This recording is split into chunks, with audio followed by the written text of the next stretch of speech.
This is Jack Moelmann, and once again we've got an outstanding person we're going to talk to today about his music and theater organ and career. Today is the 12th of April 2013. We're in the town of Millstadt, which is near St. Louis. The occasion is we're in these people's house. That's why you hear noise in the background. This is a mini convention put on by the St. Louis Theater Organ Society, which Nathan is the guest of honor for this particular gathering.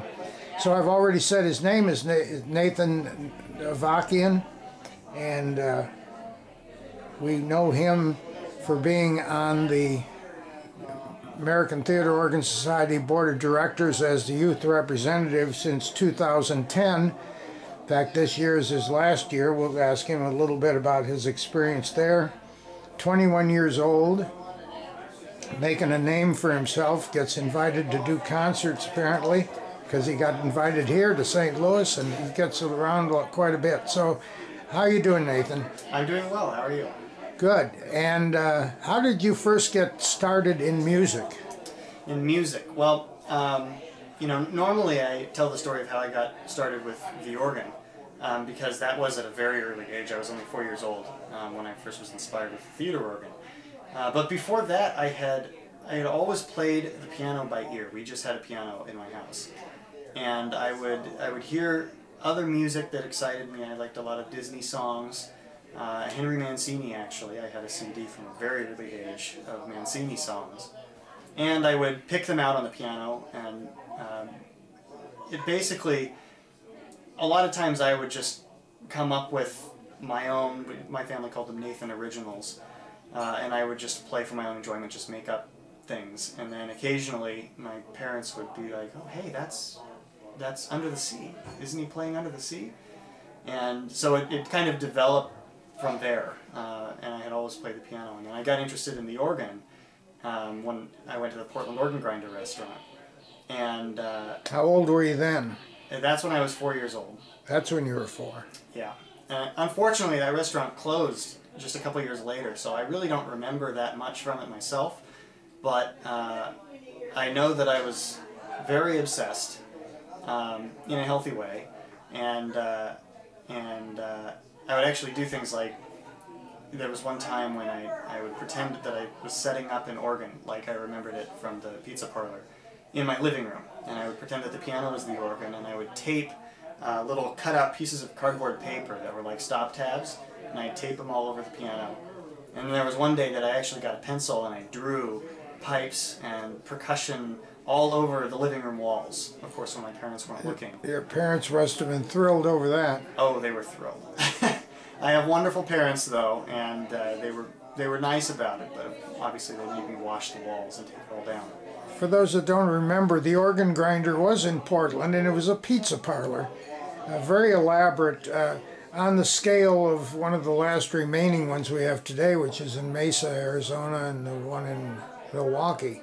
But it was quite a thriving place. Good, nice big 4-manual whatever organ with all the trash and bang on it. Well, now you must have started taking lessons from somebody somewhere along the line. I did. Well, I actually went a long time without taking formal organ lessons. I took 2 years of piano in first and second grade, and really didn't enjoy it at all, and I didn't make much progress, and basically quit after 2 years, and vowed never to take another lesson again. I was going to be completely self-taught and become this virtuoso. And it wasn't until I was 11 and the Columbia River Theater Organ Society offered me a scholarship to start lessons with Donna Parker. And of course I didn't know any of the people. I didn't know who Donna was then. And I thought, well, it would be very rude to not take this scholarship. So I thought, okay, well. And so I did. And from the very first lesson, I knew that that was just going to be a totally different experience. And I've really enjoyed studying with her. I still study with her when I go home over breaks from college. Good. In 2009, this is 2013 now, and you're 21, so people can do the mathematics to figure out how old you were at the time. In 2009, you entered the Young Theater Organist competition that ATOS sponsors, and you won not only the individual category they had, you were brought to the convention and you were declared the overall winner. That must have been an exciting time, was it? Yes, very, very exciting. And where was it in 2009? I don't remember. That was in Cleveland, Ohio. Okay. And you played on what? I played on, it was a Kimball. I can't remember how, through Nano Kimball, I don't remember how many ranks at the Palace Theater. Well, good. That certainly helped you get along. You haven't. How many concerts do you think you've done now? I mean, I'm not talking about chapter meetings and casual, just to see how you've progressed. And you can count this one if you want. You haven't done it yet. You don't play till well, tomorrow. I can't give you an exact number off the top of my head. I do keep a log, an archive of all of my performances on my website.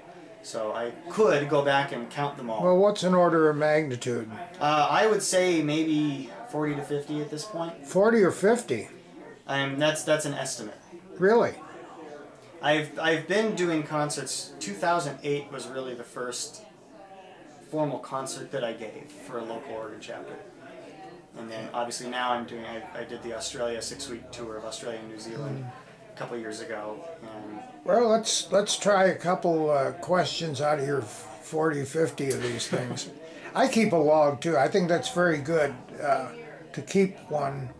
That you could say you played at such and such a place on an organ, whatever you did. I don't know. Do you analyze the event and give it a couple lines of what it's about? Not in a formal record.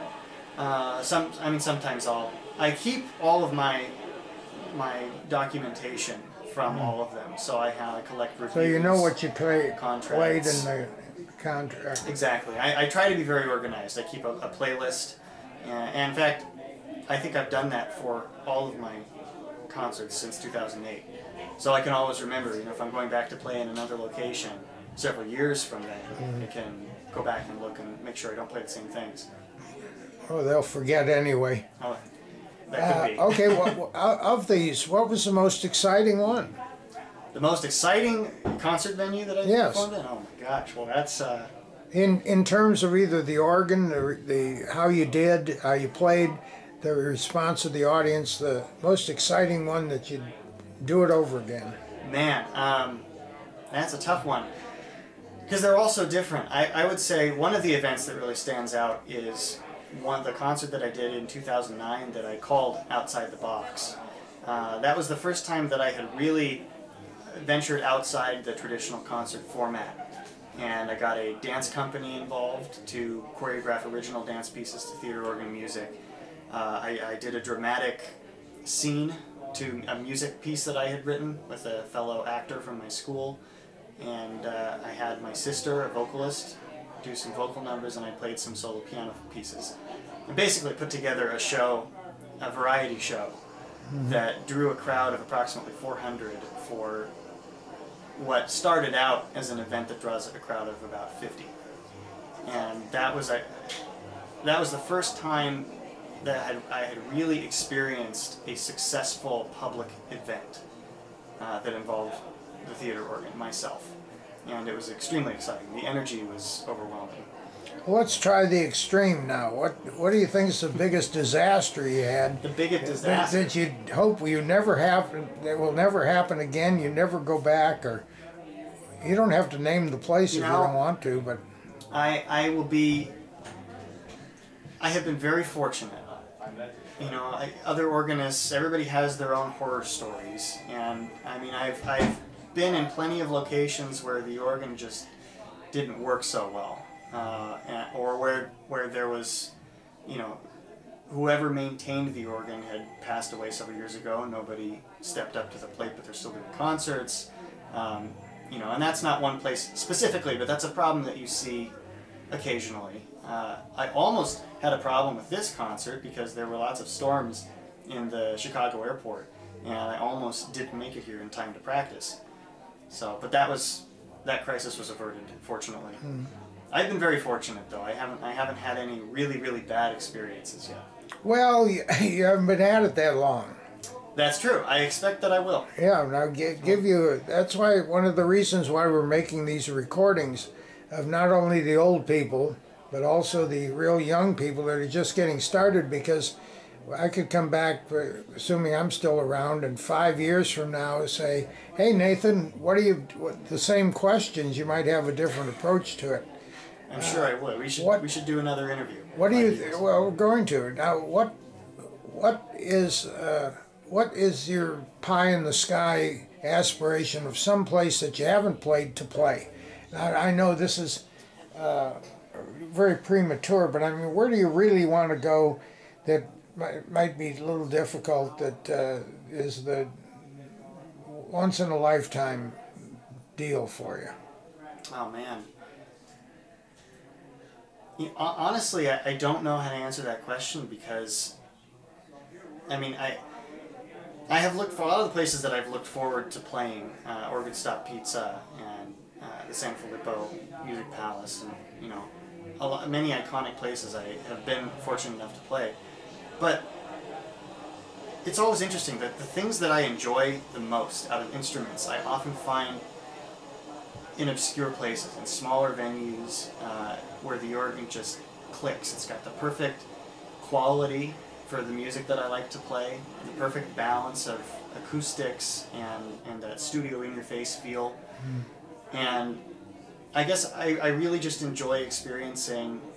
Sometimes you'll never know till you get there whether you're going to experience that or not. Exactly, that's it. And I anticipate that I will find that I will be perhaps disappointed sometimes if I anticipate something too much, and other times I'll be pleasantly surprised.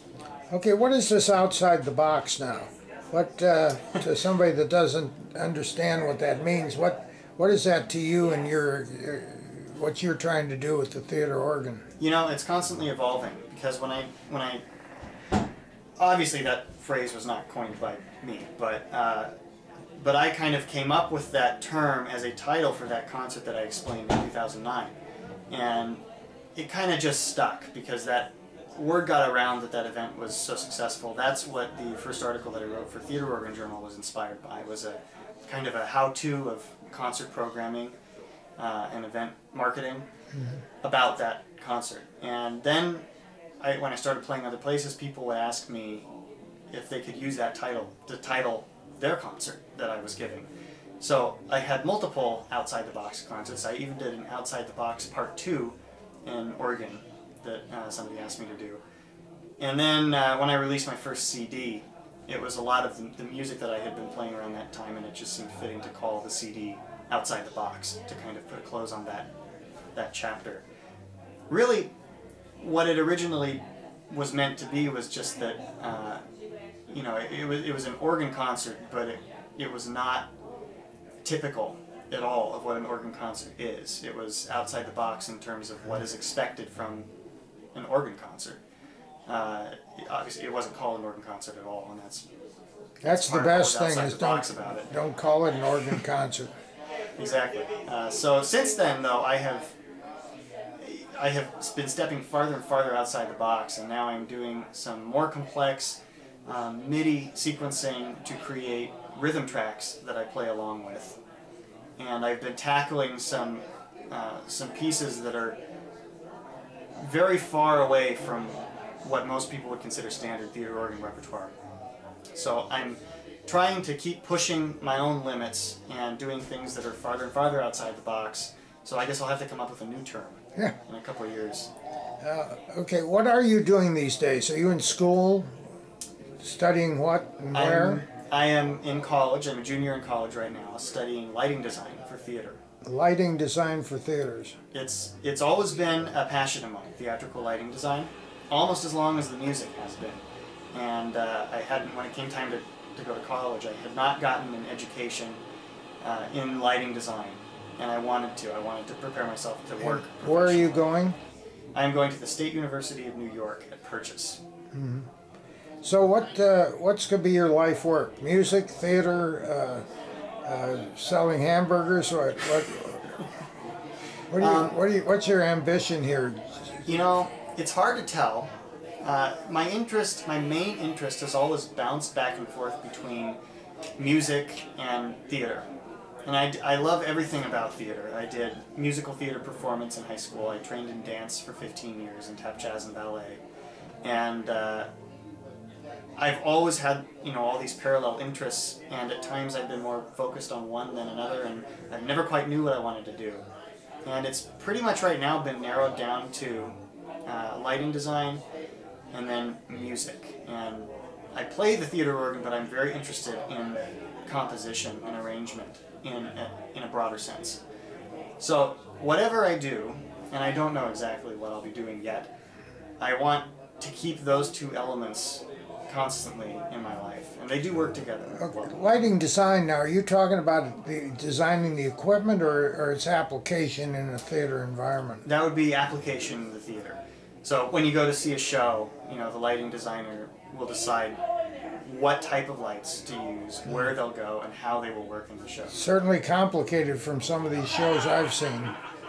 Yes, there's a lot that's changing in the lighting industry. Well, I'll tell you what, Nathan, we're going to sort of bring this to a close. The party's getting a little rowdier out here. And these are all people attending the Organ Society.